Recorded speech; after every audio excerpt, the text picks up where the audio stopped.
এটি hot glue গান। এর ব্যবহার সফট টয় তৈরিতে করা হয়।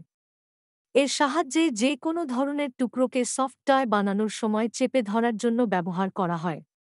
এটি এর হ্যান্ডেল, যেখানে আমরা এটিকে ধরি। একে ট্রিগার বলা হয়, যার মাধ্যমে আমরা গ্লু বের করি। এটি এর স্ট্যান্ড।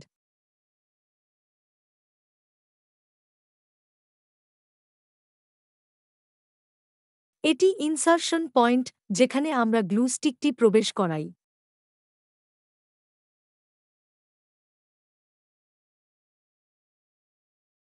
এভাবে গ্লু স্টিকটি প্রবেশ করানো হয় এবং তারপর এই পাওয়ার কেবলের সাহায্যে পাওয়ার সাপ্লাই করা হয়। এটি নোজল, যেখানে আমাদের গ্লু স্টিকের গ্লু বের হয়।